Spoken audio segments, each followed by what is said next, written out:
IBC Tamil அன்பு நேர் நெஞ்சங்களுக்கு இனிய பொங்கல் திருநாள் வாழ்த்துக்களை நாங்கள் சொல்லிக் கொள்கிறோம். இந்த இனிய நன்னாளிலே ஒரு அருமையான ஐபிசி தமிழ் சிறப்பு நகைச்சுவை பட்டிமன்றத்திற்கு உங்களை வரவேற்கிறேன். நான் உங்கள் அன்பு நண்பன் ராஜ்மோகன். நம்மிடையே 4 தலை சிறந்த, உலகத்தில் தேடி கண்டுபிடிக்க முடியாத அரிதான பெரிதான பேச்சாளர் பெருமக்கள் வந்திருக்கிறார்கள். நல்லதொரு தலைப்பை இந்த நன்னாளிலே எடுத்திருக்கிறோம். அன்பில் சிறந்தவர்கள் ஆண்களா பெண்களா? இந்த பூமி பந்தானது ஆண்கள் பெண்கள் இந்த இருவரினுடைய அன்பினால் காதலினால் சுழன்று கொண்டிருக்கிறது. இப்படிப்பட்ட இந்த அன்பில் சிறந்தவர்கள் யார், ஆண்களா பெண்களா பேசுறதுக்காக இவங்க 2 பேரும் வந்திருக்காங்க. நல்ல சிரிப்பும் சிந்தனையுமான கருத்துக்களை எல்லாம் முன்வைக்க போறாங்க. பொதுவாக பட்டிமன்றம்னா பெரிய பேராசிரியர் பெருமக்கள், ஓய்வு பெற்ற அரசு அதிகாரிகள் இப்படிதான் வந்து பேசுவாங்க. ஆனால் அடுத்த தலைமுறைக்கு எப்போதும் அவர்களை ஆளாக்கி அழகு பார்ப்பதையே தான் கொண்ட கொள்கையாக வைத்திருக்கும் ஐபிசி குடும்பத்தில் இளம் கன்றுகளை, இளம் ரத்தங்களை இந்த பட்டிமன்றத்தில் நாங்கள் கொண்டு வந்தோம். வாருங்கள், இன்றைய இந்த நன்னாளிலே, பொங்கல் திருநாளிலே நல்ல சிரிப்பு பொங்கட்டும், சிந்தனைகள் பொங்கட்டும், கண்டுபிடிப்போம் அன்பில் சிறந்தவர்கள் ஆண்களா பெண்களா. முதல்ல அணியை நான் அறிமுகப்படுத்துகிறேன். இந்த அன்பிலே ஆண்கள் தான் சிறந்தவர்கள் என்ற அணிக்கு தலைமை ஏற்று தனது ஆற்றல் மிகு பேச்சை அணுகுண்டு போல வீசுவதற்காக வருகை தந்திருக்கிறார் அன்பு தம்பி டூட் விக்கி அவர்களை அறிமுகப்படுத்துகிறோம். அதே போல அவரை எதிர்த்து அன்பில் சிறந்தவர்கள் ஆண்கள் தான் என்றாலும் அதைவிட சிறந்தவர்கள் பெண்கள் என்ற அணிக்கு ஆணித்தரமான ஒரு கருத்தை முன்வைத்து வாதம் செய்வதற்காக வந்திருக்கக்கூடியவர் ஒரு மாணவர். மிக சிறு பருவத்தில் இருந்தே பேசிக் கொண்டிருக்கக்கூடிய தமிழ்நாட்டின் சிறந்த பேச்சாளர்களில் ஒருவர். அன்பில் சிறந்தவர்கள் பெண்கள் என்ற அணிக்கு தலைமை ஏற்பதற்காக வருகை தந்திருக்கிறார். அவர்கள் அணியினுடைய தலைவர், மாணவர், அன்பு தம்பி அருண். இந்த அணியில இன்னொருத்தர் வந்திருக்கார். டூட் விக்கி கருத்துக்களோடு பிறந்திருக்கிறார். இவர் பிறக்கும்போது கடிகாரத்தோடு பிறந்திருக்கலாம். பொதுவாக 6 மணி நிகழ்ச்சிக்கு சில பேர் 5 மணிக்கு வந்துருவாங்க, சில பேர் 6 மணி தாண்டி ஒரு 5 நிமிஷம் கழிச்சு வருவாங்க. ஆனால் இந்த தம்பி சரியா 6 மணிக்கு வந்துருவார். ஆனால் அடுத்த நாள் 6 மணிக்கு தான் வருவார். அவரை பார்க்கிற பொழுது ஒரு தமிழ் சினிமாவினுடைய கதாநாயகன் விஜய் தேவரகொண்டா போல இருப்பதாக அவர் நினைத்துக் கொள்வார். அன்பு தம்பி சிவகாந்த் அவர்களை நாங்கள் பெருமையோடு அறிமுகப்படுத்துகிறோம். நடிகர், எழுத்தாளர் என்ற பலமுகங்கள் கொண்ட சிவகாந்தை போலவே நடிகராக, எழுத்தாளராக வளர்ந்து வரக்கூடிய அன்பு தம்பி மாரிமுத்து அவர்களையும் அவர்கள் அணியின் சார்பில் அறிமுகப்படுத்துகிறோம். வாருங்கள் பட்டிமன்றத்துக்கு செல்வோம். முதலில் அன்பில் சிறந்தவர்கள் ஆண்களே என்ற அணியினுடைய அன்பு தம்பி டூட் விக்கி அவர்களை வருக வருக வருக என வரவேற்கிறோம். வாங்கய்யா. நித்திரையில் இருக்கும் தமிழா, சித்திரை அல்ல உனக்கு புத்தாண்டு. அண்டி பிழைக்க வந்த ஆரியர் கூட்டம் கற்பித்ததே அறிவு கொவ்வா 60 ஆண்டுகள். தரணி ஆண்ட தமிழனுக்கு தை முதல் நாளே தமிழ் புத்தாண்டு என்ற பாவேந்தர் பாரதிதாசனுடைய வரிகளுக்கு இணங்க உலகம் முழுவதும் இருக்கக்கூடிய ஐபிசி தமிழ் நேயர்களுக்கு தமிழ் புத்தாண்டு நல் வாழ்த்துக்களை தெரிவித்துக் கொள்ள விரும்புகிறேன். அன்பில் சிறந்தவர்கள் ஆண்களா பெண்களா? நான் ஆண்கள்னு பேச வந்திருக்கேங்க ஐயா. மகிழ்ச்சி. எப்பயுமே என்னுடைய உரையை ஒரு புறநானூற்று வரிகளோடு ஆரம்பிக்கிறது என்னுடைய வழக்கம். எப்பயுமே அதை பண்ணுவேன். நான் இப்ப அதை பண்ணல. ஏன்னா தலைப்புக்குள்ள வச்சிருக்கேன். நீங்க புறநானூறுன்றீங்க. நம்ம ஸ்பாட்ல இருக்க கேமரா அசிஸ்டன்ட் அவர் ஏன் புறாநூரை பத்தியே ஒரு முறையும் பேசுறாருன்றாரு. இப்ப தெரியுது ஆடியன்ஸுக்கு என்ன தேவைப்படுதுன்னு தெரியுதா? அதனால இந்த முறை நீங்க புறாநூரை கண்டிப்பா சொல்லணும். ஆடியன்ஸ் வெயிட் பண்றாங்க. சிற்றில் நற்றூன் பற்றிய நின்மகன் யாண்டுலன் என வினவுதி ஆயின், யாண்டுலன் ஆயினும் என அறியேன் புலி சோர்ந்து போகிய கல்லலை போல ஈன்ற வயிறோ இதுவே தோன்றுவன் மாதோ போர்க்களத்தானே அப்படிங்கிறது அந்த புறநானூற்று. சபாஸ் சபாஸ். இதனுடைய அர்த்தம் என்னன்னா, வழிபோக்கன் ஒருவன் வருவான், ஒரு தாய் எங்க இருந்து வருவா, அந்த வழிபோக்கன் அந்த தாய் கிட்ட கேட்பான், உன் பையன் எங்கன்னு. அந்த பையன் எங்க போயிருக்கான்னு அந்த தாய்க்கு தெரியாது. இருந்தாலும் அந்த தாய் சொல்வா, எப்படி குகையில இருக்கக்கூடிய புலி மான வேட்டையாடுறதுக்கு போயிருக்குமோ அதை போல என் வயிற்று குகையில் கருவாகி உருவாகி என் மகன் வாள்களும் வேல்களும் உரசி திரியும் போர்க்களத்துக்கு போயிருப்பான், அங்க போய் பாரு அப்படின்னு அவ சொல்லுவா. அற்புதம். இங்க இதை குறிப்பிட்டதற்கான காரணம் என்னன்னா 2 விஷயம். ஒன்று, இந்த புறநானூற்று வரியை எழுதியது காவர் பெண்டு என்ற பெண்பார் புலவர். யாரை பாட்டுடை தலைவியாக கொண்டு எழுதப்பட்டிருக்குன்னா அதுவும் ஒரு பெண்.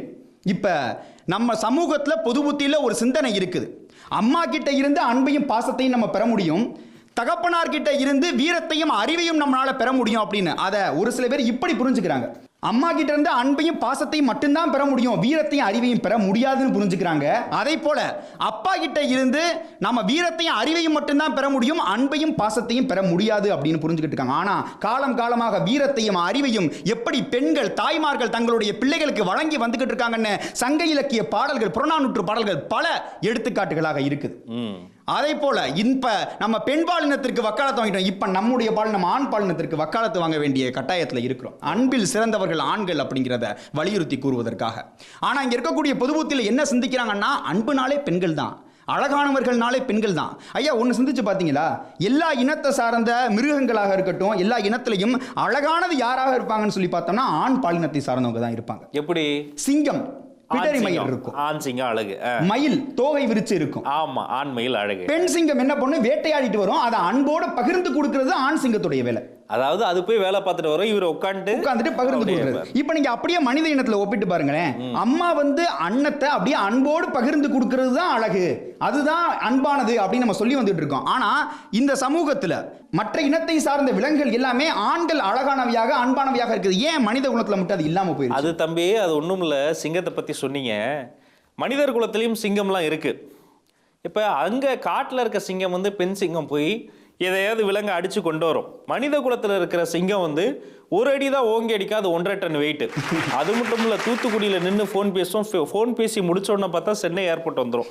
அப்படி மனித குலத்தில் இருக்கக்கூடிய சிங்கங்கள் காலங்காலமாக ஆண்கள் வெளில போய் வேலை பார்த்துட்டு வராங்கன்ற ஒரு பிம்பத்தில் இருக்கிறாங்க. அதனால அப்படி இருக்கலாம். பெண்கள் அன்பானவர்கள் அழகானவர்கள் அப்படின்னு ஏன் உணர்றோம்னா, ஆண்களுடைய பார்வை அப்படி வசீகரமானது, ரசிக்கக்கூடிய தன்மை வாய்ந்த. அவங்க அழகானவங்கிறது உங்க பார்வையால அப்படி தெரியுது. அவங்க சுமாரா தான் இருக்காங்க.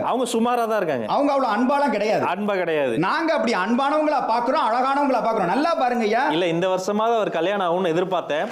நடக்கட்டும், நல்லது நடக்கட்டும். சொல்லுங்க. பெண்கள்னு பேசுறது கூட 2 ஆண்கள் தான் உட்கார்ந்து இருக்காங்க. ஆனா ஆண்கள்னு பேசுறதுக்கு 2 ஆண்கள் தான் உட்கார்ந்து இருக்கிறோம். அதை நம்ம சிந்திச்சு பார்க்க வேணாம். ஐயா இப்ப நீங்க இங்க இருந்து கிளம்பி போறீங்க, இந்த ஷூட்டிங் முடிச்சிட்டு பைக்ல போறீங்க. இன்னைக்கு நல்ல நாள், அதுவுமா நீங்க போய்கிட்டு இருக்கும் பொழுது பைக் ஆக்சிடென்ட் ஆயிருது. நல்ல விஷயம். ஆமா, உங்களுக்கெல்லாம் நடுவரா உட்கார்ந்ததுக்கு இது மாதிரி தான் சொல்லணும். அப்ப சுத்தி ஒரு 10 பொண்ணுங்க இருக்கிறாங்க. நீங்க ஒரு ஆள் விழுந்து கிடக்குறீங்க, எத்தனை பொண்ணுங்க தூக்குவாங்க? மனசாட்சியை தொட்டு சொல்லுங்க. இல்ல, முதல் துன்பம் நான் போன பைக்கு ஆக்சிடென்ட்ட்டீங்க, அது முதல் துன்பம். அதுவும் 10 பொண்ணுங்க முன்னாடி விழுவேன்னு வேற சாம விட்டுறீங்க பாருங்க. கஷ்டம் தான், நாமளா எஞ்சிக்க வேண்டியது. இதுவே இப்படியே மாத்தி பாருங்க. ஒரு பெண் வந்துட்டு இருக்கா, அவ கீழே விழுதுறா, சுத்தி 10 ஆண்கள் இருக்காங்க, எத்தனை பேர் போய் 10 பேரும் தூக்குவாங்களே. அதுதாங்க அன்புடைய. இப்ப சொல்லுங்க, இந்த அன்பை நாங்க தான் வாரி வாரி வழங்கிட்டு இருக்கோம், ஆனா அவங்க தான் அதை ஏத்துக்க மாட்டேங்க. மானாவரியா வழங்குறாங்க. ஐயா என்னங்கய்யா அவங்கள போய் நீங்க ஒன்னு பிளாக் பண்ணிடுறாங்க. ஹாய்னு மெசேஜ் அனுப்பிச்சாலே பிளாக், ஹவ் ஆர் யூன்னு கேட்டா பிளாக், டைப்பிங்னு வந்தோடனே பிளாக் பண்ணிடுறாங்க. நீங்க அடுத்து என்ன அனுப்புவீங்கன்னு உங்களுக்கு தெரியும், அதனால பிளாக் நினைக்கிறேன்.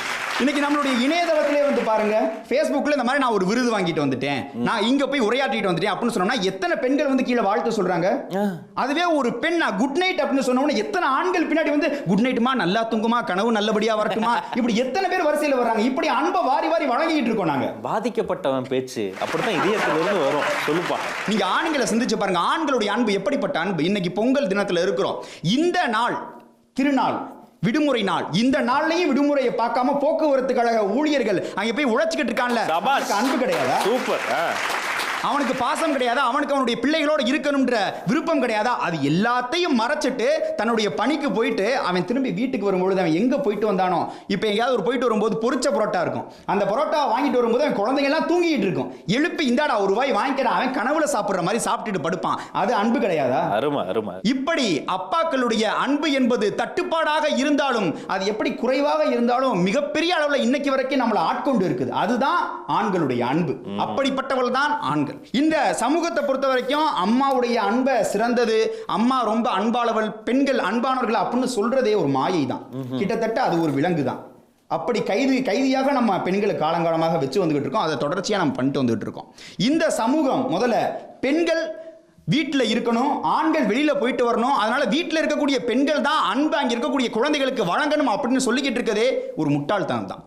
ஏன்னா காலமாக நம்மளுடைய தமிழ் சமூகத்தில் முன்னாடி எடுத்துக்கிட்டோம்னா ஆகம விதிப்படி கட்டாத கோவில்கள், காளியம்மன் கோயில், அம்மன் கோயில், அதெல்லாம் எடுத்துக்கிட்டோம்னு பார்த்தீங்கன்னா அது கிழக்கு பார்த்து இருக்காது, வடக்கு பார்த்து இருக்கும். ஏன்னு சொல்லி பார்த்தோம்னா அந்த காலகட்டங்கள்ல எல்லாம் பெண்கள் போர்க்களத்துக்கு போயிருக்கிறாங்க. நமக்கான எதிரி வடக்குல இருந்து தான் வருவான். அந்த காலத்திலையும் நமக்கான எதிரி வடக்குல இருந்து தான் வருவான்னு வடக்கு பார்த்து அந்த பெண் தெய்வங்களுடைய சிலை கட்டமைக்கப்பட்டிருக்கும். இப்படி போர்க்களங்களுக்கு சென்ற ஒரு இனமாக, பாலினமாக பெண்கள் ஒரு காலத்துல இருந்திருக்காங்க. பிறகு நில உடைமை சமூகம் உருவானதற்கு பிறகு அவங்கள வீட்டுக்குள்ள வச்சு பூட்ட ஆரம்பிச்சிட்டோம். இன்னைக்கு நான் கேட்கக்கூடிய கேள்வி அதுதான். மறுபடி தாய்மை, அன்பு இப்படின்னு சொல்லிட்டு ஏன் இதை பெண்களுக்கு மட்டுமே கொடுத்து வந்துகிட்டு இருக்கீங்க? அன்பில் சிறந்தவர்கள் ஆண்களேன்னு ஆணித்தரமா அவர் வலியுறுத்தினாலும் பெண்களேன்னு சொல்றவங்க அதை ரொமான்டிசைஸ் பண்ணிடுறாங்க. பெண்கள்னா அன்பா தான் இருப்பாங்கன்னு சொல்லியே வீட்டுக்குள் பெண்களை பூட்டி வைக்கும் வேடிக்கை மனிதர்கள், வேலை வெட்டி இல்லாதவர்கள் உங்களை ஏசுறாரு. புரியுதா உங்களுக்கு? அவரே பரவாயில்ல, ஒரு வாட்டி பட்டு போடாம சொன்னாரு, நான் பளிச்சுன்னு சொல்லிட்டேன். சொல்லுங்க. இங்க சமத்துவம் என்பது எப்படி உருவாக்கப்படும் அப்படின்னு சொல்லி பார்த்தோம்னா, எப்படி பெண்கள் வெளி உலகத்துக்கு வந்து உழைப்ப நாடணும், அவங்க அயராது உழைக்கணும் அப்படின்னு நம்ம பேசி வந்துட்டு இருக்கோமோ, அதே போல ஆண்களும் வீட்டுக்குள்ள வந்து அன்பை செலுத்தணும், குழந்தைகளை பார்த்துக்கணும் அப்படின்னு நம்ம கட்டமைக்கணும். அதான் அவங்க அன்பானவர்னு சொல்லிட்டீங்களே. ஆமாங்க, இன்னும் அந்த அன்பு குழந்தைகளுக்கு போய் சேரும். நான் சொன்ன அந்த 10 நிமிஷம் போதாது. எப்படி ஒரு குழந்தையை ஈன்றெடுக்கக்கூடிய அந்த வழியை நம்மளால பகிர்ந்துக்க முடியாதோ, அதை கடந்து அதை வளர்க்கக்கூடிய ஒரு சுமை இருக்குல்ல, அதை கண்டிப்பாக ஆண்கள் வாங்கி ஆகணும். சிறப்பு சிறப்பு. மகப்பேறு விடுமுறை என்பது பெண்களுக்கு மட்டும் விடக்கூடாது, ஆண்களுக்கும் விடணும். அந்த குழந்தைய பெற்று வளர்க்கக்கூடிய அந்த பங்கு அவங்களும் எடுத்துக்கணும் அப்படிங்கிறது தான் என்னுடைய ஆணித்தனமான கருத்து. ஏன் அப்படி இருக்க முடியாதா? எடுக்கலாம், நல்லா எடுக்கலாம். நீங்க எப்படி முதல்ல கல்யாணம் பண்ணிடுறீங்களா இல்ல மகப்பேறு விடுமுறை எடுத்துறீங்களாங்கிறது உங்க விருப்பம். ஆனா ஆண்களுக்கும் கட்டாயம் தரலாம். இது ஒரு நல்ல யோசனை. இதன் மூலமாக நாங்க வந்து சர்வதேச நாடுகளுக்கு ஒரு கோரிக்கையை வைக்கிறாரு. மேதகு விஞ்ஞானி ஐயா அவர்கள் என்ன கண்டுபிடிச்சிருக்கிறாருன்னா, இது மாதிரி மகப்பேறு விடுமுறை ஆண்களுக்கும் தரணுங்கிறது ஒரு முக்கியமான கோரிக்கையாக இந்த நேரத்தில் வைத்துக் கொள்கிறோம். ஆனா அந்த விடுமுறை எடுத்துட்டு நீங்க என்ன பண்றீங்கிறது ரொம்ப முக்கியம். அதே போல இங்க பெண்களை பொறுத்த வரைக்கும் நாம எல்லாரும் பாதுகாத்து வந்துகிட்டு இருக்கோம் அப்படின்ற அந்த கட்டமைப்பை உடைக்கணும் அப்படின்றது முதல் கருத்து. இங்க ஏன் ஆண்கள் சுட்டாங்கன்னா தோசை சரியா சொல்ல, எனக்கு ரொம்ப பிடித்தமான உணவு என்ன தெரியுமாங்க? ஏன் நான் முன்னாடி உங்கள்கிட்ட சொல்லியிருக்கேன், ரசம் எனக்கு பிடிக்காத உணவு, எங்க அம்மா வைக்கிற ரசம், ஆனா அது நல்லது அப்படின்னு சொல்லியிருக்கேன். எனக்கு பிடித்தமான உணவை இப்போ உங்கள்கிட்ட சொல்றேன். எங்க அப்பா எனக்கு சுட்டு தரக்கூடிய அந்த பிஞ்சு போன தோசை தான் எனக்கு ரொம்ப கவிதையா, ரொம்ப முறுமுறுன்னு இருக்கும் கவிதை. ஏன் அப்பாவுடைய குரல்ல தாளாட்டு கேட்டா குழந்தை தூங்காதா? கண்டிப்பா தூங்கும். அவர் தூங்க வைங்க. இந்த கராரான அந்த குரலா இருக்கட்டும், இல்ல முறுக்கு மிசதெல்லாம் பார்த்து ஆண்கள் ரொம்ப கரகரப்பானவங்க, அவங்கெல்லாம் குழந்தைகளை கொஞ்சனா சரியா வராது அப்படின்ற அந்த மாயையை உடைங்க. எப்படி பெண்கள் உழைப்பு நாடி வெளியில போறோமோ, அதே போல ஆண்கள் குடும்பத்தை பார்த்துக்கணும். அதற்கு ஆண்கள் தான் அன்பில் சிறந்தவர்கள் என்ற உங்களுடைய தீர்ப்பு அதற்கான முதல் படியாக இருக்கும் என்ற நம்பிக்கையில் சென்று அமர்கிறேன். நன்றி. அருமை அருமை அருமையான டூட்விக்கி கூப்பிடும் போதே சொன்னது மாதிரி தொடக்கம் நல்ல முழக்கம். எப்படி அருமையாக சொன்னார் பாருங்க. பொதுவாக அது மாதிரி தலைப்பு கொடுத்தோம்னா அந்த தலைப்பை பற்றி ஒரு 10 பாயிண்ட் சொல்லுவாங்க. இவர் தலைப்பையே ரொம்ப அழகாக அதை எப்படி அணுகியிருக்கார் பாருங்க. அன்பில் சிறந்தவர்கள் பெண்களையும் பேச போகிறவங்க அப்படி பேசி தான் பெண்களை வீட்டுக்குள்ளேயே சிற வச்சிருக்காருன்னு ரொம்ப அற்புதமான ஒரு கருத்துக்களை முன் வச்சாரு. அதில் அந்த மகப்பேறு விடுமுறை அவர் கேட்டதாக இருக்கட்டும், உண்மையிலேயே ஒரு நல்ல விஷயங்க. ஒரு பெண் பிரசவம் பார்க்கிற பொழுது 10 மாதங்கள் 9.5 மாதங்கள் அந்த குழந்தையை தனது கருவறையில் சுமக்கிறாள். ஆனால் ஒவ்வொரு ஆணும் மறைமுகமாக அந்த குழந்தையை வாழ்நாள் முழுக்க தனது நெஞ்சிலும் தோளிலும் சுமந்து கொண்டே இருக்கிறார். பல கணவர்கள், பல தந்தைமார்களுக்கு ஏதோ ஒரு கனவு இருக்கும். ஒரு கிரிக்கெட் வீரனாக வேண்டும், ஒரு உதைப்பந்தாட்ட வீரனாக வர வேண்டும், ஒரு ஆசை இருந்திருக்கும், ஒரு நாடக நடிகனாக இருக்க வேண்டும்.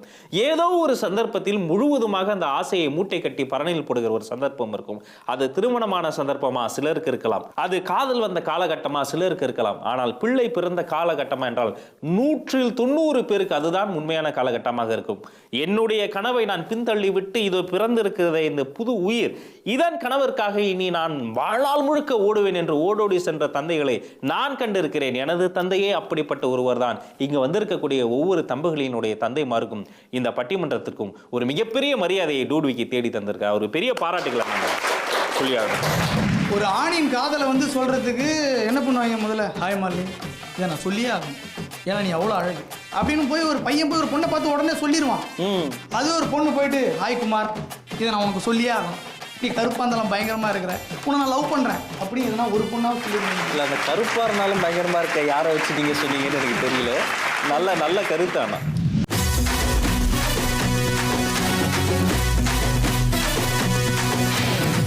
அன்பில் சிறந்தவர்கள் பெண்களே என்று சொல்வதற்காக அடுத்த அணியினுடைய தலைவர் அருண் அவர்களை பலத்த கைத்தட்டலோடு வரவேற்கிறோம். அனைவருக்கும் வணக்கம். இன்றைக்கு வழங்கி இருக்கக்கூடிய தலைப்பு அன்பில் சிறந்தவர்கள் ஆண்களா பெண்களா என்று ஒரு கேள்வியை இந்த மண்டபம் நமக்கு முன்னால் வைத்திருக்கிறது. எனக்கு முன்பாக பேசிய தோழர் மிகச்சிறப்பாக பேசினார். புறநானூற்று தாயினுடைய அந்த புறநானூற்று வாசகத்தை சொல்லி அவர் தொடங்கினார். அதே புறநானூற்றிலே முதல் நாள் போரிலே தன்னுடைய கணவனை இழந்துவிட்டு, அதற்கு முந்தைய நாள் போரிலே தன்னுடைய சகோதரனை இழந்துவிட்டு, அந்த நாள் போரிலே தன்னுடைய மகனையும் அவள் இழந்து விட்டால், ஒருவன் தூது வருகிறான், வந்து அந்த கிழவியிடம் சொல்லுகிறான், உன்னுடைய மகன் புறமுதுகு காட்டி இறந்து விட்டான் என்று சொல்லுகிறார். அதை கேட்ட மாத்திரத்திலேயே அந்த கிழவி சொல்லுகிறாள், என்னுடைய மகன் மட்டும் போர்க்களத்திலே புறமுதுகு காட்டி இறந்து போயிருப்பாயின் என்று சொன்னால் அவன் குடித்த மார்பை அறுத்தெறிவேன் என்று சொன்னால் இங்கே வீரம் அன்பினுடைய நீட்சியாகத்தான் நீங்கள் பார்க்க வேண்டும். வெறும் அன்பு என்பது ஒருவர் மீது அக்கறை செலுத்துவது மட்டும் கிடையாது நடுவர் அவர்களே. வள்ளுவன் வகுக்கிறான் அறம் பொருள் இன்பம் என்று 3ஆக வகுத்திருக்கிறான். அதிலே அறத்துப்பாலிலே இல்வாழ்க்கை, வாழ்க்கை துணை நலம், மக்கட்பேறு, அன்புடைமை, ஒழுக்கமுடைமை, அறிவுடைமை, பண்புடைமை, ஈகை, புகழ், ஒப்புரவறிதல் என்று இத்தனை அதிகாரங்களை படைத்த வள்ளுவன் சொல்லுகிறான் அன்பு என்றால் என்ன என்று. அன்பிற்கும் உண்டோ அடைக்குந்தாள் என்று ஒற்றை வாசகத்தில் அன்பு என்பது எல்லையற்றது என்பதை இந்த உலகிற்கு எடுத்து சொன்னவன் வள்ளுவன். சொன்னது அவரு ஆண் தானே, அதுதான் நான் வருகிறேன். இந்த சமூகத்திலே ஒரு தனி ஆணையும் தனி பெண்ணையும் குறித்த அந்த 2 ஒப்பீடுகளாகத்தான் எனக்கு முன்பாக பேசிய தோழரினுடைய பேச்சை நான் பார்த்தேன். அவர் சொல்லுகிறார், 2 சிங்கங்கள் இருக்கிறதாம், ஆண் சிங்கம் உட்கார்ந்து இருக்குமாம், பெண் சிங்கமானது வேட்டைக்கு சென்று தன்னுடைய உழைப்பை பயன்படுத்தி அடித்து வந்து அந்த இரையை எடுத்து வருமா. அதை இவர் பாரார். எனக்கு இது உண்மையிலேயே எனக்கு புரியவில்லை. எல்லா உழைப்பையும் தன்னுடைய குடும்பத்தின் மீது இருக்கக்கூடிய அன்பின் மிகுதியால் தன்னுடைய உடலை வருத்தி அந்த சிங்கம் சென்று தன்னுடைய குடும்பத்திற்கு இரையை எடுத்து வந்திருக்கிறது. அதை ஒய்யாரமாக உட்கார்ந்து கொண்டு பகிர்ந்து கொடுப்பதில் எங்கே அன்பு இருக்கிறது என்பது எனக்கு விளங்கவில்லை. அடுத்தபடியாக அதே தோழர் ஒரு கேள்வியை கேட்டார். பெண்கள் எல்லாம் வீட்டிற்குள்ளேயே இருக்கிறார்களாம். அன்பு தோழரே, ராகுல சாங்கிருத்யாயன் எழுதிய வாழ்க்காவில் இருந்து கங்கை வரை என்கின்ற நூலை நீங்கள் வாசித்து பாருங்கள். உலகத்தினுடைய ஆதி தோற்றம் இருக்கிறதல்லவா, அந்த உலகத்தினுடைய முதல் தோற்றம் ஒரு பெண்ணினுடைய உயிர். அந்த உயிரினுடைய பெயர் நிஷா என்று அவர் எழுத ஆரம்பிப்பார். அந்த காலகட்டத்திலே உலகம் உருவான பொழுது ஒரு பெண் தான் ஒரு குடும்பத்தினுடைய, அது குடும்பம் கிடையாது, ஒரு குழு.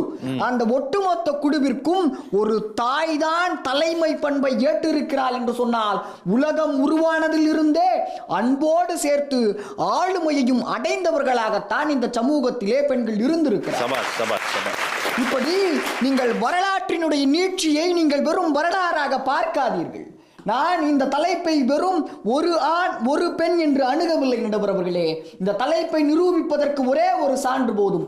அன்பில் சிறந்தவர்கள் ஆண்களா பெண்களா என்று கேட்கிறீர்கள் அல்லவா. இன்றைய தமிழ் சமூகத்திலே இருக்கக்கூடிய பிரச்சனைகள் என்ன? நீங்கள் சொல்வதை போல அன்பில் மிகுந்தவர்கள் ஆண்களாக இருந்தால் எப்படி ஒரு பிஞ்சு குழந்தையை காம பார்வையோடு பார்த்து அவருடைய வாழ்க்கையே அடித்து கொன்ற கொடூர மனம் பிடித்தவன் இங்கே ஆண்மகனாகத்தானே இருக்கிறான். இப்படி உலகத்தினுடைய வரலாற்றை நீங்கள் எடுத்து பார்த்தாலும் சரி, இந்திய வரலாற்றை எடுத்து பார்த்தாலும் சரி, இந்தியாவினுடைய வரலாற்றிலே அந்த தோழர் மிக அழகாக ஒரு ஒப்புமையை சொன்னார். பெண்களில் யாருமே நன்மை செய்தவர்கள் இல்லையா என்று ஒரு கேள்வியை வைத்தார். நாம் எல்லாம் தொடுவதற்கு கூட அஞ்சக்கூடிய தொடுநோயாளிகளுக்கு தொட்டு வைத்தியம் செய்து கண்ணுக்கு தெரியாத இறைவனிடம் நீ அன்பை செலுத்தினால், கண்ணுக்கு தெரிந்த மனிதனிடம் நீ அன்பு செலுத்த மறுப்பாயானால் அது எப்படி உண்மையான பக்தியாக இருக்கும் என்று சொன்ன அன்னை தெரசா உங்கள் கண்களில் புலப்படவில்லையா என்பது எனக்குள் எழக்கூடிய ஒரு கேள்வி. அது மட்டும் கிடையாது நடுவர்களே, சகோதரி நிவேதிதை அன்பை மட்டும்தான், வெறும் ஆன்மீகம் என்றால் அது அன்பிற்கு மட்டும்தான் உரியது என்று நீங்கள் நினைத்திருக்கிறீர்கள். அது முற்றிலும் தவறான ஒன்று. வரலாற்றை எடுத்து பாருங்கள். வானொலியை கண்டுபிடித்தது யார் என்று கேட்டால் எல்லோரும் சொல்லுவார்கள் மார்க்கோனி என்று. அது முற்றிலும் தவறான ஒன்று. ஜெகதீஷ் சந்திரபோஸ் தான் வானொலியை கண்டுபிடித்தார். அவருக்கு அதற்கு உதவி செய்தது யார் தெரியுமா? சகோதரி நிவேதிதை தான் எல்லா பண உதவியையும் கொடுத்து அந்த கண்டுபிடிப்புக்கு அன்பை கொடுப்பதில் மட்டும் பெண்மை உயர்ந்து இருக்கவில்லை, ஆற்றலை வளர்ப்பதிலும் ஊக்குவிப்பதிலும் கூட அதுவும் ஒரு வகையிலே அன்பாக மட்டும்தான் இருக்க முடியும் என்று பெண்மையை பல பரிமாணங்களில் அன்பை நமக்கு இந்த சமூகம் காட்டியிருக்கு. சூப்பர். இதெல்லாம் ஆர்ஜே சிவகாந்த் நீங்க எல்லாம் தெரிஞ்சுக்கணும். பேருக்கு முன்னாடி ஆர்ஜே சிவகாந்த், ஆர்ஜே விக்னேஷ்காந்த் இப்படிலாம் போட்டுக்கிறீங்க. ரேடியோ கண்டுபிடிச்சது மார்க்கோனி இல்லைங்கிறத எவ்வளோ அழகாக சொல்லியிருக்கிறாரு. என்ன மண்டே ஆட்டக்கூடாது, அடுத்ததும் பதில் சொல்லணும். ஆக ஒரு சமூகம் என்று பார்க்கும் பொழுது சமத்துவம் சமத்துவம் என்று நீங்கள் எல்லோரும் பேசுகிறீர்கள் அல்லவா? தோழர் சொன்னார், ஒரு அப்பா இருக்கிறாராம், கடுமையாக உழைக்கிறாராம், அதுதான் சிறந்ததாம், அதுதான் அன்பாம். அன்பு தோழரே, இன்றைக்கும் கூட நகர்ப்புறங்களிலே இருக்கக்கூடிய வீடுகளிலே வறுமையின் காரணத்தினால் அந்த வீட்டில் இருக்கக்கூடிய பெண்மணிகள் வேலைக்கு செல்கிறார்கள். இதை ஒற்றை வரியில் உங்களால் கடந்து போய்விட முடியாது.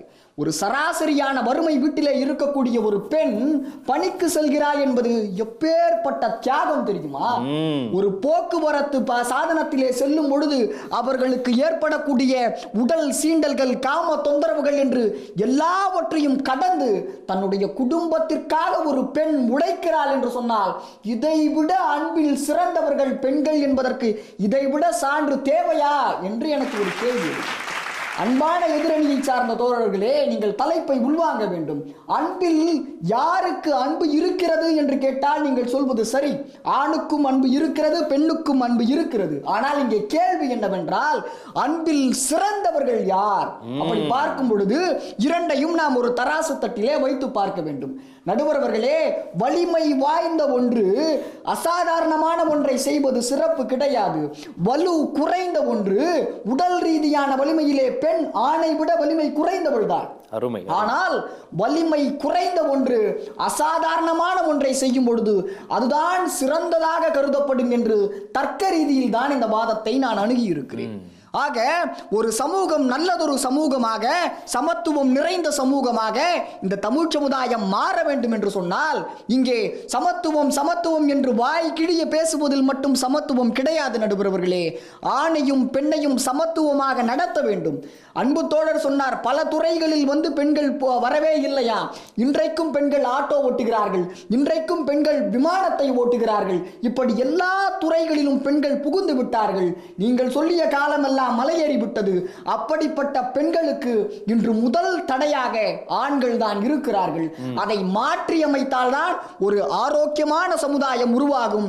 ஆக அன்பு என்கின்ற ஒற்றை வார்த்தையை வெறும் அக்கறை என்னும் ஒரே புள்ளியில் இருந்து நீங்கள் அணுகாமல் அன்பை பறந்துபட்டு சிந்தியுங்கள்.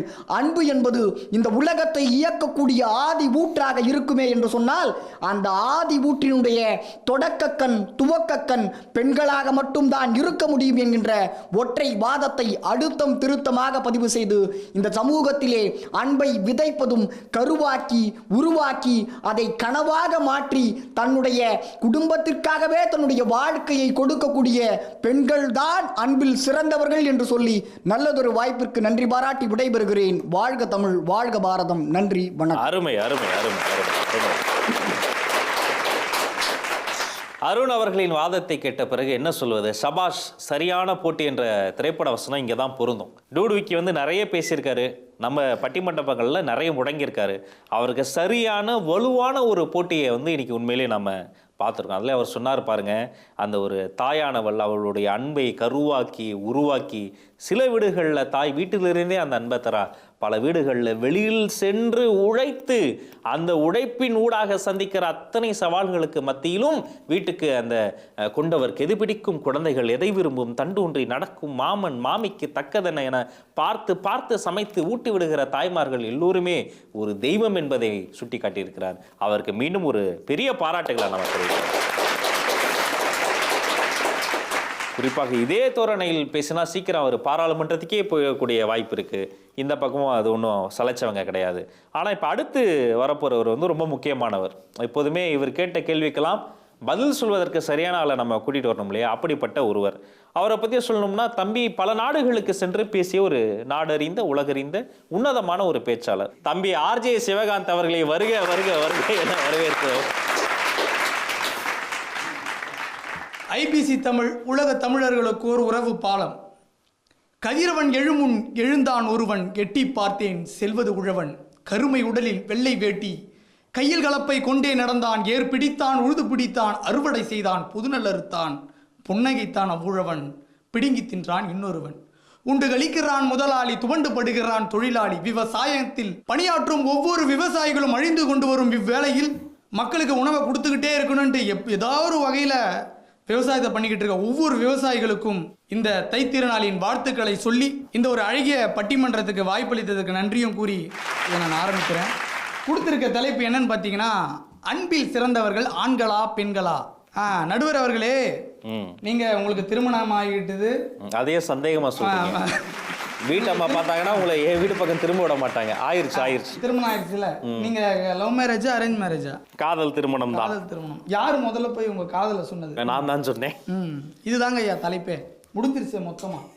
எப்படி ஒரு ஆணின் காதலை வந்து சொல்றதுக்கு என்ன பண்ணுவாங்க? முதல்ல ஹாய் மாலினி, இதை நான் சொல்லியே ஆகணும், ஏன்னா நீ அவ்வளோ அழகு அப்படின்னு போய் ஒரு பையன் போய் ஒரு பொண்ணை பார்த்து உடனே சொல்லிடுவான். அது ஒரு பொண்ணு போயிட்டு ஹாய் குமார், இதை நான் உனக்கு சொல்லியே ஆகணும், நீ கருப்பா இருந்தாலும் பயங்கரமா இருக்கிற, உன்னை நான் லவ் பண்றேன் அப்படி எதனா ஒரு பொண்ணாவும் சொல்லிடுவீங்க. இல்லை, அந்த கருப்பா இருந்தாலும் பயங்கரமா இருக்க யாரை வச்சு நீங்க சொன்னீங்கன்னு எனக்கு தெரியல. நல்ல கருத்து. ஆனா அதான் சொன்னேன், இந்த உலகத்தரமான கருத்துக்கள்லாம் தம்பி தான் திருவாப்புல. இதை நான் நோட் பண்ணி வச்சிருக்கேன். ஒரு காதலை சொல்றதுக்கு ஒரு ஆண் வந்து வெளிப்படையா இருக்கான். இப்போ நான் லவ் பண்ற விஷயத்த போய் சொல்றேன்ட்டு. அன்பின் வெளிப்பாடு எப்பயா தெரியும்? சொல்லும் போது தான் தெரியும். மனசுக்குள்ளேயே வச்சுக்கிட்டு இதே முரளிமா இருந்தாலும் வேலைக்கு ஆகுதுல்ல. ஆனா நம்ம இருக்கிற பசங்களாம் போய் சொல்லிடுறாங்க. ஏன்னா அன்பு அதுதானே. அன்பு முதல்ல போய் காட்டுறது தானே. இவங்க எதிர்கட்சி நண்பர் சொன்னாரு, அம்மா வந்து இது பண்றாங்க அது பண்றாங்க. வீட்டுக்குள்ள சாப்பாடு ஊட்டுறதும் தூங்க வைக்கிறதும் டைமுக்கு அக்கறையா பாத்துக்கிறது மட்டும் தான் அன்பா? அது மட்டும் கிடையாது அன்பு. அவங்க வீட்டுக்குள்ள அதெல்லாமே பண்றாங்க. ஆமா, உங்க டீம்ல ஒரு அன்பு இருக்காரு. எதுக்கு சொல்ல வரேன்னா, ஒரு வீட்டுக்குள்ள நம்ம வேலைக்கு போறோம், காலேஜுக்கு போறோம், ஸ்கூலுக்கு போறோம், வீட்டுக்கு முடிச்ச வந்து என்ன பண்ணுவாங்க? அம்மா பையன் சாப்பிட்டியா நீனு? சாப்பிடுப்பா, சீக்கிரமா தூங்கணும்.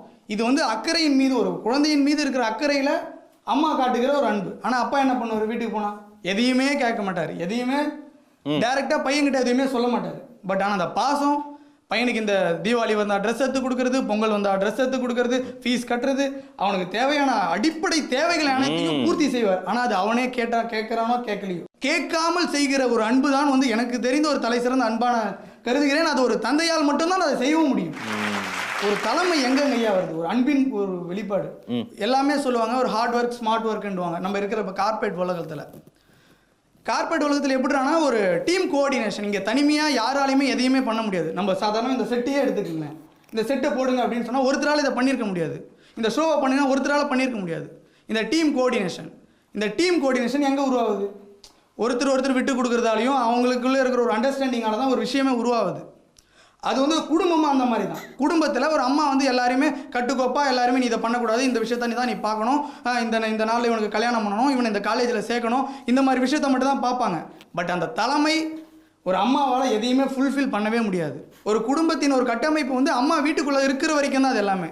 ஒரு அம்மா நம்மளை விட்டு எங்கன்னா ஊருக்கு போனாலும் சரி, நம்ம அம்மா நம்ம விட்டு இல்லைனாலுமே அந்த குடும்பமே கொலாப்ஸ் ஆயிரும். ஆனால் ஒரு தந்தையின் அன்பு எப்படி இருக்கும்னா, விட்டு சென்ற பிறகும் கூட அப்பா நம்மளை இப்படி கட்டுக்கோப்பாக வளர்த்தாரு, நம்ம அப்பா வந்து நம்ம இப்படியெல்லாம் பார்த்துக்கிட்டாரு, நம்ம வந்து அந்த மாதிரியே ஒரு நேர்மையோடும் ஒரு ஒழுக்கத்தோடும் செல்லணுன்ற ஒரு ஃபாலோ அப் எங்கே வரும்? ஒரு தந்தையின் அன்பின் மீது மட்டும்தான். சபாஷ்.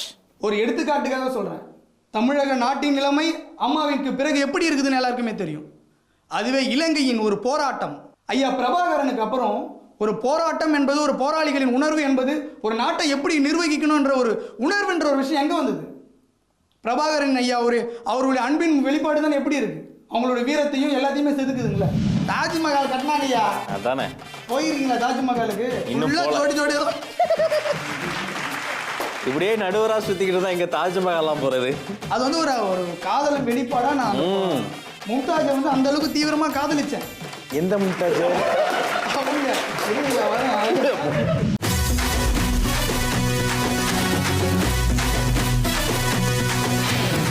ஐயா பாகுபலி படம் பார்த்துட்டீங்களா?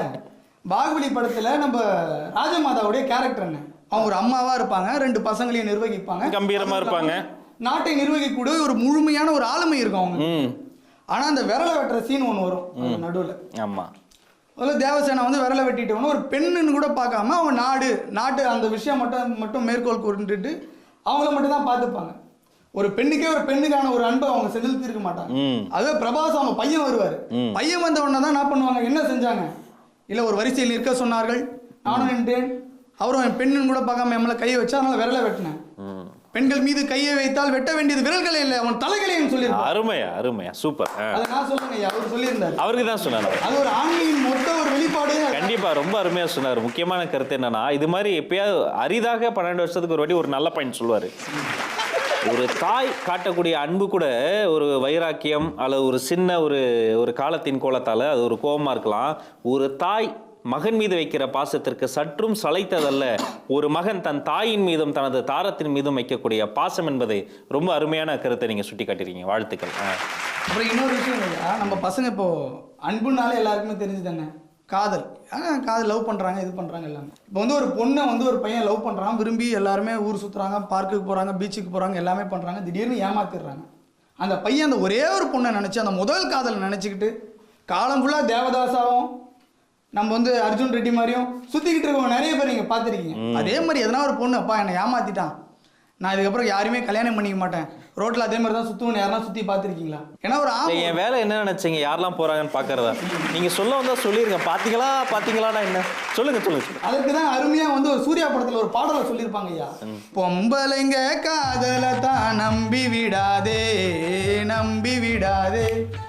பொம்பளைங்க காதலை தான் நம்பி விடாதே. ரிப்பீட் வேற போட்டார் பாத்தீங்களா? தாஜ்மஹால் கட்டியதுண்டு, பொண்ணுக்கு தாஜ்மஹால் கட்டியதுண்டு, எவனாச்சும் ஒரு செங்கல் நட்டு வச்சாலா. தாஜ்மஹால் கட்டினாங்கய்யா. அதானே. போயிருக்கீங்களா தாஜ்மஹாலுக்கு? இன்னும் ஜோடி இப்படியே நடுவரா சுத்திக்கிட்டு தான் இங்க தாஜ்மஹால்லாம் போறது. இல்லைங்க ஐயா, போயிருக்கீங்களா? எல்லாரும் ஜோடியா தான் போவாங்க. அது வந்து ஒரு காதலும் வெளிப்பாடா. நான் மும்தாஜை வந்து அந்த அளவுக்கு தீவிரமா காதலிச்சேன். எந்த மும்தாஜ்? அவங்க நீங்க ரெண்டு விஷயம், மும்தாஜ் காதலிச்சேன்னு வேற சொல்றீங்க. இல்லைங்கய்யா, நான் அதை அடுத்தது வரேன். மும்தாஜ் ஷாஜகான் எந்த அளவுக்கு காதலிச்சிருந்தாருன்னா அந்த அளவுக்கு அவர் வந்து ஒரு பிரம்மாண்டமா காதலின் வெளிப்பாடா, ஒரு அன்பின் வெளிப்பாடா ஒரு தாஜ்மஹால். உலக அதிசயம். சொல்லுங்க.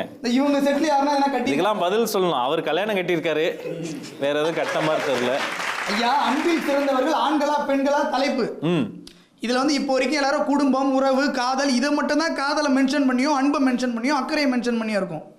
ஆனால் உண்மையான காதல் எந்த ஒரு எதிர்பார்ப்புமே இல்லாமல் வர்ற ஒரு விஷயம் தானே அன்பு. நம்ம நாட்டின் மீது ஒரு அன்பு கொண்ட ஒவ்வொரு இராணுவ வீரர்களும் அங்கே இரவும் பகலுமாக பனியிலும் வெயிலிலும் மழையிலும் போராடி கொண்டிருக்கிறார்களே, அவர்கள் அனைவரும் ஒரு ஆண்கள் தானே. அருமை. இது மட்டும் இல்லைங்கய்யா, நான் அன்புனாலே முதல்ல நம்மளுக்கு எல்லாரும் வருது ஸ்கூல் டேஸ் லவ். 96 படம் பாத்தீங்களா? ஆமா பார்த்தேன். பாத்தீங்களா ஐயா? பார்த்துட்டேன். உங்களுக்கு ஒரு முதல் காதல் இருக்கும் இல்ல? அதெல்லாம் இப்ப பேசக்கூடாது. இருக்கும். ஒவ்வொருத்தருக்குமே ஒரு முதல் காதல் இருக்கும். பள்ளி பருவத்தில் அவங்க ஒரு டீச்சரை லவ் பண்ண ஒரு விஷயமா இருக்கலாம். இது உங்க சொந்த கதையை சொல்றதுனா சொல்லுங்க. இல்லைங்க ஐயா, நான் சொல்றேன். ஸ்கூல்ல என்னதான் சின்ன சின்ன காதல்கள் இருந்தாலும் அதுல ஒரு அன்பு இருந்தாலும் நம்ம பக்கத்தில் எக்ஸாம் எழுதிட்டு இருக்கும்போது மை காலியாயிரும். அப்போ பக்கத்தில் இருக்குவேன், பக்கத்தில் மையை ஊற்றி எழுதுறா அப்படின்னு சொல்லுவானே, அப்போ அவன் கொடுக்குற ஒரு சொட்டு மையும் அவன் நம்ம மீது காட்டுற ஒரு அன்பு தானே. இது மாணவிகளும் கொடுப்பாங்களே? கொடுப்பாங்க. இருந்தாலும் சொல்ல அடுத்த லைன் அதுதான் வரேன். நம்ம பள்ளி பருவத்திலேயே ஆரம்பிக்கிற ஒரு நட்பும் ஒரு அன்பும் காலத்துக்கும் இப்போ உங்க ஸ்கூல் டேஸ் ஃப்ரெண்ட்ஸ் இப்போ வரைக்குமே உங்க கூட கனெக்டா இருப்பாங்க.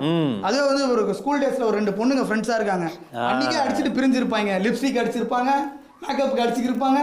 அந்த ஃப்ரெண்ட்ஷிப் என்னடானா அவங்க அழகு தோற்றத்திலே அன்னைக்கே கொலாப்ஸ் ஆயிரும். அருமையா. அழகு மாதிரி ஒரு இடைக்காலமானது பெண்களின் நட்பு, ஆண்களின் நட்பு வந்து கடைசி வரைக்கும் தொடரும்னு சொல்லியிருக்காப்புல. அருமையான பாயிண்ட். இப்போ முஸ்தபான்னு 2 ஆம்பளை பசங்க கட்டி பிடிச்சிக்கிட்டு ஒரு நட்பை காட்டுற ஒரு பாட்டை கேட்டிருப்பீங்க. அதுவே 2 பொண்ணுங்க கட்டி பிடிச்சிக்கிட்டு முஸ்தபான்னு கேட்டிருக்கீங்களா ஐயா? நடக்காது. 2 பொண்ணுங்க சேர்ந்தாலே சண்டை. இல்ல முஸ்தபா கேட்க நல்லா இருக்கு, முஸ்தபின்னு 2 பேர் கேட்டு நல்லா இருக்காது. அதுவும் இல்லாம அது ஒரு எல்லோருக்குமான பாடல் தானே. ஒரு ஆணுக்கும் ஒரு அன்பு எப்படி இருக்குன்னா ஒரு நட்பாக இருக்கலாம். அது ஒரு அலுவலகத்திலேயோ ஒரு கல்லூரியிலேயோ ஒரு பள்ளியிலேயோ ஒரு சுமூகமான ஒரு சந்தோஷமான ஒரு சூழ்நிலையை மட்டும் தான் ஏற்படுத்தும். அதுவே 2 பெண்கள் எங்க சந்திச்சுக்கிறாங்க? ஒரு மனைவியும், அதாவது அவங்க வீட்டுக்கு புகுந்து செல்கிற ஒரு மருமகளும் ஒரு மாமியாரை சேர்ந்தாங்க. என்ன நடக்குது? அன்பா நடக்குது. அடிச்சுன்னு சாவுறாங்க. பாக்குறீங்களா? நடக்குது. அவருக்கு மட்டும் புடவை வாங்கி வந்து கொடுத்தாலும் எனக்கு சாரி அந்த பொங்கலுக்கு. அங்க ஆரம்பிக்குங்க ஐயா சண்டை. புடவையும் சாரி ஒண்ணு கூட தெரிந்து கொள்ளாமல் அங்க அடித்துக் கொண்டிருக்காங்க. அன்பா தெரியுது. அதான் நமக்கு தெரியுது, அவங்களுக்கு தெரியலையே. அப்படி சொல்றீங்க? ஆமாங்க ஐயா. ஒரு அன்பில் சிறந்தவர்கள் எந்த ஒரு எதிர்பார்ப்பும் கிடையாது. நட்பாகவும் அலுவலகத்திலும் கல்லூரியிலும் அவங்களுடைய சந்தோஷமான சூழ்நிலைகளில் அவங்க அன்பை வெளிப்படுத்திக்கிட்டே தான் இருக்காங்க ஐயா. ஐயா, கடைசியாக ஒரே ஒரு விஷயம் சொல்றேங்க ஐயா. எனக்கு அன்பு, அன்பில் சிறந்தவர்கள் ஆண்களா பெண்களா? நீங்க ஒரே ஒரு பேசுனதுலயே topic முடிச்சிருவேன். கேட்கறதுக்கு சந்தோஷமான வரி தான். கடைசியான்னு சொன்னீங்க பாத்தீங்களா? சரி, முடிச்சிருக்கேன். கடைசியாக ஒரே ஒரு விஷயத்தை சொல்லிக்கிறேன். அன்பில் சிறந்தவர்கள் ஆண்களா பெண்களா? ஒரே ஒரு விஷயத்துல எல்லாருமே முடிச்சிடலாம். தியாகம் பண்றவங்க யாருங்கய்யா? தியாகிகள் யாரு? ஒரு குடும்பத்துல தியாகி யாரு? நீங்களே சொல்லுங்க. யாருங்கய்யா? யாரு? நைட்டு 11 மணிக்கு ஷூட்டிங் முடிச்சுட்டு போவீங்க. காஞ்ச வரட்டி தோசை இருந்தாலும் சாப்பிட்டு என்ன சொல்லுவீங்க? நல்லா இருக்கு. புரிஞ்சிருக்குங்க. அவங்க அது வரட்டி தோசை அது நாய்க்கு போட்டா கூட சாப்பிட மாட்டாங்க. இருந்தாலும் இந்த மனுஷன் சொல்றாரேன்ற ஒரு ஆனந்தப்பட்டு போய் அவங்க தூங்குவாங்களையா, அந்த நிம்மதியான உறக்கத்தை அவங்க கொடுக்கறது என்னது? நல்லா இருக்குமா அப்படின்னு அன்பா நீங்க சொல்ற ஒரு வார்த்தை தானுங்க ஐயா. தியாகியா இருக்கிறவங்களும் எதிர்பார்க்க.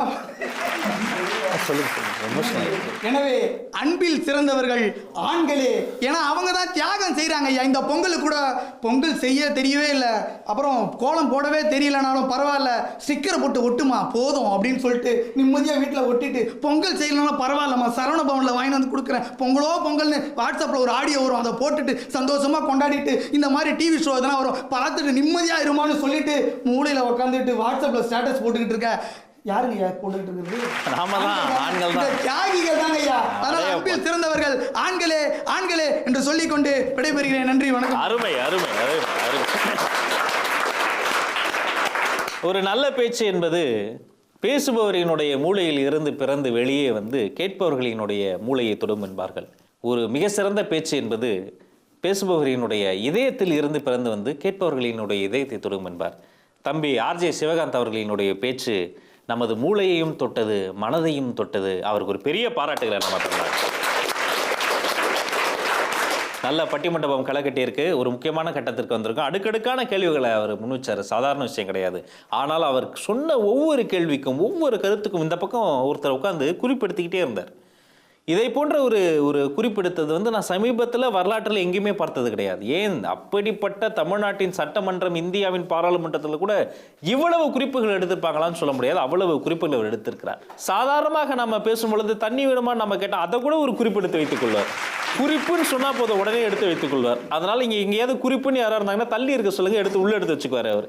அப்படிப்பட்ட ஒரு குறிப்புகளினுடைய களஞ்சியம், கருவூலம், கருத்துகளினுடைய எரிமலை, கேட்பவர்களுக்கு இவர் ஒரு பனிமலை. வாருங்கள், அன்பில் சிறந்தவர்கள் பெண்களே என்ற அணிக்கு வலு சேர்ப்பதற்காக வரக்கூடிய நடிகர், எழுத்தாளர், பேச்சாளர் தம்பி மாரி அவர்களே வருக வருக என வரவேற்கிறேன்.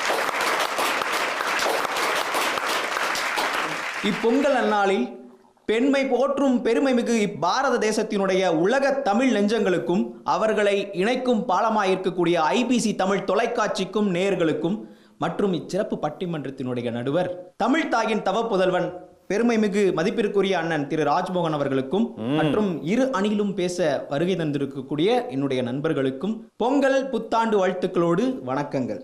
நடுவர் அவர்களே, அன்பில் சிறந்தவர்கள் ஆண்களே, இது அவங்க அணியின் தலைப்பு. உங்களுக்கு சிரிப்பு வருதா இல்லைங்களா? இல்லைங்க, நீங்க தலைப்பை மாற்றி சொன்னதால லேசா சிரிப்பு வருது. அன்பில் சிறந்தவர்கள் ஆண்களே அப்படின்ற தலைப்புல பேச வந்திருக்காங்க. அன்பிற்கும் ஆண்களுக்கும் என்ன சம்பந்தம் எனக்கு தெரியல. இப்படித்தான் முரணான விஷயங்கள் நம்ம ஊர்ல நடந்துகிட்டே இருக்கு. அதாவது ஒருத்தர் வறுமையில வாடிக்கிட்டு இருப்பாப்ல, சோத்துக்கே காசு இருக்காது. அவர் பேரை போய் கேட்டீங்கன்னா குபேரன், செல்வம் அப்படிம்பாரு. அதே மாதிரி பார்த்தீங்கன்னா பல்லு இல்லாதவனுக்கு தான் திங்க பட்டாணி கிடைக்கும், தகுதியே இல்லாதவன் கையில தான் ஆட்சி கிடைக்கும். ஐயா, நான் அரசியல் பேசல, சாதாரணமாக தான் சொன்னேன். ஸோ இந்த மாதிரியான முரணான விஷயங்கள் நடக்கிற இடத்துல நம்ம ஆளுங்க வந்து என்ன பேச வந்திருக்காங்கன்னா, அன்பில் சிறந்தவர்கள் பெண்களேவான். அன்பு என்றாலே அம்மா, என் தாய் போல் ஆகிடுமா. வாலி ஐயா அற்புதமா எழுதியிருக்காரு. இமை போல் இரவும் பகலும் என்னை காத்த அன்னையே, உனது அன்பு பார்த்த பின்பு அதை விட வானம் பூமி யாவும் சிறியது. அதை விட அன்பிற்கு உதாரணமா யாராவது சொல்ல முடியுமாங்க ஐயா? நம்ம ஆர்ஜே சிவகாந்த் பயங்கரமா ரெஃபரன்ஸ்லாம் சொன்னாரு. பொம்பளைங்க காதலைத்தான் நம்பிடாதீங்க அப்படின்னாரு. பினிஷிங் அந்த பாட்டை கேட்க மறக்காம ஷூட்டிங் வந்துட்டார் போல இருக்கு. பொம்பளைங்க இல்லைன்னா நீங்களும் இல்லைங்க, இங்க நானும் இல்லைங்கன்னு தான் சூர்யாவே இருப்பாரு. பிடிச்சா இருப்பாரு பதில். அருமை அருமை அருமை. இப்ப நம்ம அடுத்த ஒரு பாடல் ஒன்று உதாரணத்துக்கு சொன்னாரு. ஆண்கள் வந்து முஸ்தபா முஸ்தபான்னு ஆடிட்டு இருந்தாங்களாமா. ஏன் இந்த மல்லிகையில ரம்பாவும் தேவயானி ஆடினதை ஒரு பார்த்ததே இல்லைன்னு நினைக்கிறேன். நீங்க கண்டிப்பா ஐ செக்அப்லாம் பண்ணணும். 2வது பாயிண்ட்டும் காலி, மெடிக்கல் ரிப்போர்ட் வர கொடுத்துருக்காரு. அடுத்ததா பாகுபலியில சிவகாமி தேவி ஏன்டா மாற்றான் தாய் குழந்தைக்கு ஒரு குழந்தையை தூக்கி தன் இரு மார்புகளையும் இரு குழந்தைகளையும் தன் குழந்தையாய் பாலூட்டி அவனை வீரனாக்கி தன் உயிரை கொடுத்து பிரபாஸின் குழந்தையை உருவாக்கி ஒரு கை தெரிய அந்த அற்புதமான ஷாட் இவர் கண்ணுக்கு தெரியவில்லையா? அன்பில் அதைவிட தன் உயிர் போக்கி அன்பை விதைத்த சிவகாமி தேவியின் அன்பே சிறந்தது. ஆக அன்பில் சிறந்தவர்கள் பெண்களே என்பதற்கு அவர் சொன்ன படத்தில் இருந்தே இந்த உதாரணத்தை நான் சொல்ல விரும்புகிறேன். பெண்களின் அன்பு எங்க ஆரம்பிக்குது? காலையில கோலம் போடுறதுல ஆரம்பிக்கிறது அவங்களோட அன்பு சாம்ராஜ்யம். கோலத்துல என்னையா அன்பு? கோலத்துல புள்ளி இருக்கும், சில பேர் பூ வச்சு கோலம் போட்டிருப்பாங்க, அதுவும் ஸ்டிக்கர் கோலம் ஆயிடுச்சு இப்பெல்லாம். கோலத்துல என்ன அன்பு? கண்ணுக்கு தெரியாத பல்லுயிர்களுக்கு விருந்து படைப்பதில் ஆரம்பிக்கிறது அவர்களது அன்பு. மனிதர்களுக்கு மட்டுமல்ல, புழு பூச்சிகளுக்கும் அவர்கள் உணவளித்து பின் கணவன் குழந்தைகள் அனைவருக்கும் உணவளித்து அரைகுறை வயிறோடு வாழக்கூடிய தாயிடம் இருந்துதான் அன்பு என்பது சிறந்ததாக வெளிவருகிறது என்பது உங்களுக்கு தெரியாதா? அதே போல என் குரல் எப்படி இருக்கும், நான் எப்படி இருப்பேன், என் குணம் எப்படி இருக்கும், என் முகம் எப்படி இருக்கும், இது எதுவுமே என் தாய்க்கு தெரியாது. 10 மாதம் கருவில் சுமந்து நான் வளர்க்குற வரைக்கும், இந்த பூமியில் என்னை வாழ வைக்கும் வரைக்கும் என்னை உருவாக்கி என் தாய்க்கு அன்பிற்கு நிகரானது வேற ஏதேனும் இந்த உலகத்தில் இருக்க போகிறதா நடுவர்களே? அதே மாதிரி முக்கியமாக இந்த விஷயத்தை நான் சொல்லியே ஆகணும். நீங்கள் சொல்லுங்க, அது முக்கியமா இல்லையான்னு நான் முடிவு பண்ணுறேன். சொல்லியிருக்கு. சரிங்க. அப்போ ஐயா, கம்யூனிசம்னா என்னங்க ஐயா? ஐயோ, ரொம்ப ஆபத்தான கேள்வியாச்சே. அதாவது எல்லோருக்கும் எல்லாம், எல்லாருக்கும் எல்லாம் வேற ஏதாவது மக்களுக்கு புரியுற மாதிரி சொல்லுங்க. மக்களுக்கு புரியுற மாதிரினா, உங்க பசி போனதுக்கு அப்புறமேட்டு நீங்க சாப்பிட்ற அந்த இன்னொரு இட்லி இன்னொருத்தரோடது. ஆமாயா, அப்படி வந்தாதான் கம்யூனிசம் இல்லையா? ஆமா. அப்ப நம்ம நாட்டுல கம்யூனிசம் நடக்க வாய்ப்பே இல்லைங்க. ஏங்க? என் பசி போயிடுச்சு போதுமான்னு சொன்ன பிறகு எங்க அம்மா தட்டுல எக்ஸ்ட்ரா ஒரு இட்லி 2 தோசை வச்சுக்கிட்டே இருக்காங்க. சாப்பிட்றதெல்லாம் அடுத்தவங்களோட சாப்பாடா? அந்த அன்பு வேற எங்கேயும் கிடைக்காது. அப்பாவை பத்தி பயங்கரமா பில்டப் பண்ணாரு. இல்ல, இப்பெல்லாம் இட்லியே கிடைக்காது. ஏன்னா 2 இட்லி 1.25 கோடி ஆகி போச்சு. ஐயா, அந்த உலகத்தின் ஆடம்பரமான உணவாகி போச்சு. நல்ல கருத்து. ஆமா, எப்போதுமே போதும்னு சொன்ன விட அப்பா ஃபீஸ் போதும்னா விட்டுருவாரு. ஆனா அம்மா போதும்னு சொன்னாதான் ஒரு கை எக்ஸ்ட்ராவாவே அதிகமாகவே ஒரு உணவை தருவாங்க. அருமை. அதே மாதிரி சிவகாந்த் ஐயா சொன்னாரு, ஒரு தாய் இல்லைன்னா அம்மா இல்லாத நாடு ஏதோ மாதிரி ஆயிடுச்சுன்றாரு. அம்மா இல்லைனா அந்த குடும்பமே இல்லைன்றாரு. ஆனால் நம்ம முன்னோர்கள் தெளிவாக சொல்லியிருக்காங்க, அப்பா இல்லாத குழந்தை அரை அனாதை, அம்மா இல்லாத குழந்தை தான் முழு அனாதை என்பதை அவர் வாயில அவரே சொல்லிட்டாரு. ஆக அன்பு என்பது 2 வகையாக நம்ம பார்க்கலாம். அன்பை ஒரு அன்புன்ற வார்த்தைக்கு விட்டு கொடுத்தல், புரிதல், இது 2மே ஆண்கள்கிட்ட கிடையவே கிடையாது. கடல்லே இல்லையான்ற டோன் தான். அதாவது பார்த்தீங்கன்னா, பெண்ணானவள் தன் பிறந்த வீட்டிலிருந்து புகுந்த வீட்டிற்கு சென்று புது குடும்பம் படைத்து அக்குடும்பத்தை விருத்தியாக்கி அவர்களுக்கு தன் உயிரை இன்னுயிராய் கொடுத்து உருவாக்கி கொண்டிருக்கிற விட்டு கொடுத்தல் எத்தனை ஆண்களுக்கு இந்த பூமியில் இருக்க போகிறது என்பதை நாம் சற்றே சிந்தித்து பார்க்க வேண்டும். உப்பை காசு கொடுத்து வாங்கிய நம் பாட்டிக்கு தெரியாது நாம் தண்ணீரை காசு கொடுத்து வாங்க போகிறோம் என்று. தண்ணீரை காசு கொடுத்து வாங்கி கொண்டிருக்கும் நமக்கு தெரியாது நம் சந்ததியினர் காற்றை காசு கொடுத்து வாங்க போகிறார்கள் என்று. ஆக இந்த பக்கம் உட்கார்ந்து பேசிட்டு இருக்கவங்களுக்கு தெரியாது தீர்ப்பை நீங்கள் அன்பில் சிறந்தவர்கள் பெண்களே என்று கொடுக்க போகிறீர்கள் என்று. ஆக இப்பொங்கல் நன்னாளில் நல்லதொரு தீர்ப்பினை வழங்கி வாய்ப்பளித்த ஐபிசி தமிழ் தொலைக்காட்சிக்கு வணக்கங்கள், வாழ்த்துக்களோடு விடைபெறுகிறேன். நன்றி, வணக்கம். வாழ்த்துக்கள்.